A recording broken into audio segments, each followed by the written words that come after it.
উলামাদের কাজ হলো মানুষকে এক জায়গায় করা, শুধু মুসলিম উম্মাকে নয়, জাতি ধর্ম বর্ণ নিয়ে সবার জন্য সুন্দর একটা বার্তা দেওয়া, এটাই ধর্মগুরু বা স্কলারদের একটা মানে থিঙ্কিং চিন্তা হওয়া উচিত। আর সেভাবেই কাজ চলছে। কিছু নোংরা লোক মাঝে মাঝে এর মাঝখানে একটু ঝামেলা করে ফেলে, সেটা বড় কথা না।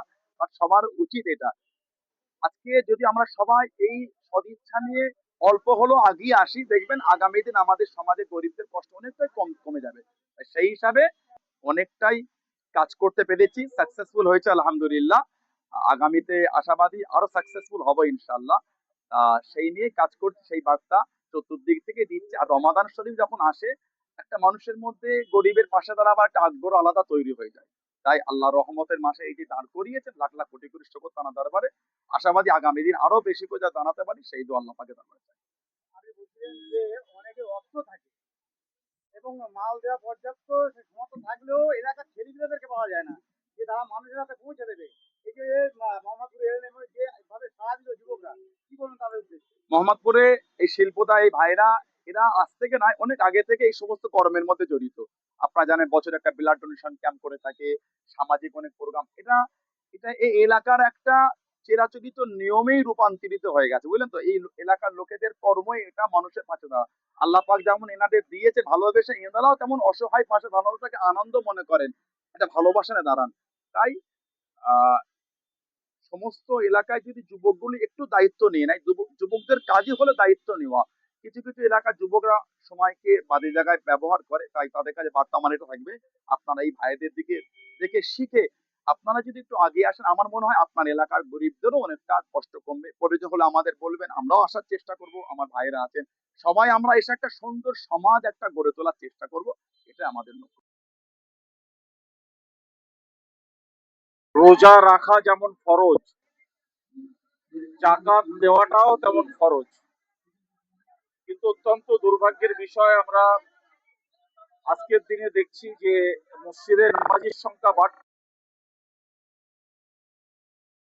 আলহামদুলিল্লাহ, কিন্তু রোজা নামাজের মতো আর একটা ফরজ কাজ, যেটা হচ্ছে জাকাত দেওয়া।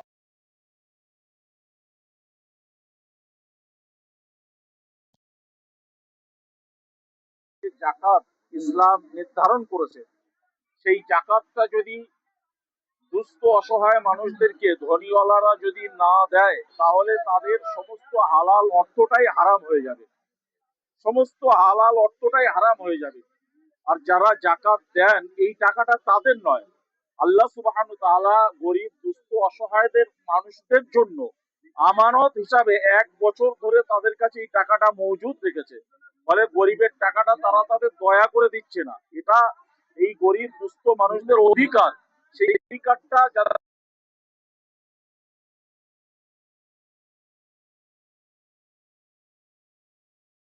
সেজন্য আঞ্জুমানে জমিয়তুল উলামা বাংলা আমাদের পীরজাদা সানাউল্লাহ সিদ্দিকের নেতৃত্বে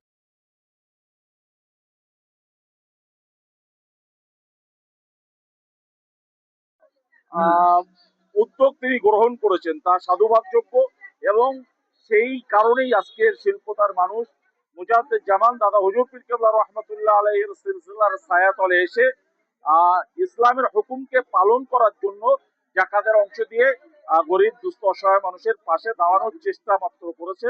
আল্লাহ সুবহানাহু ওয়া তাআলা এই খেদমতকে আরো সমৃদ্ধ করুক, আরো বড় আকারে করার তৌফিক দিন এবং আল্লাহ কবুল করুক। প্রথমে এলাকার সমস্ত মুসলিম ভাই বোন এবং অন্যান্য ধর্মাবলম্বী ভাইদেরকে শুভেচ্ছা জানিয়ে, রমজানুল মুবারকের শুভেচ্ছা জানিয়ে শুরু করছি। আজকে যে আয়োজন, এই আয়োজন সত্যি খুবই একটা গুরুত্বপূর্ণ আয়োজন। আজকে আমরা দেখেছি যেখানে চারিদিকে রাজনীতির ছয়লাভ, রাজনীতি আর রাজনীতি। আপনারা লক্ষ্য করবেন, পাশের এলাকাগুলোতেই লক্ষ্য করবেন বা পাশের বিধানসভাগুলোতেই লক্ষ্য করবেন, বড় বড় এমএলএ, বড় বড় নেতা লিডারদের বলতে শোনা যায় যে এটা করলে তোমাকে এটা দেবো না, আমার কাছে না আসলে তোমাকে এটা দেবো না। সুতরাং এটা তো ইসলামের কোনোদিনই এটা বৈধ নয়। আমরা আমাদের এখানে যে এমএলএ আছে, তিনি আমার জানা মতে দেখেছি যে অনেক কিছুই দিয়ে থাকেন। বিবাহিত মহিলাদের, বিবাহযোগ্য কন্যাদের যখন শাড়ি দেন, তখন তিনি প্রশ্ন করেন না যে তুমি আইএসএফ করো, তুমি সিপিএম করো, তুমি টিএমসি করো, তুমি হিন্দু, তুমি মুসলিম, প্রশ্ন করেন না। মানুষের মন মানসিকতা এটাই হওয়া দরকার। আজকে আমরা এই ক্ষুদ্রতম অনুষ্ঠান দিয়ে সেই বার্তাটাই মোহাম্মদপুর থেকে পৌঁছাচ্ছি, যে যারা অপরিচিত অসহায়, পরিচিত গরিব, তুলনামূলকভাবে অপেক্ষাকৃতভাবে যাদের উপহার সামগ্রীর প্রাপ্য, তাদেরকেই হাতে সামর্থ্য তুলে দিয়ে ধন্যবাদ মনে করছি।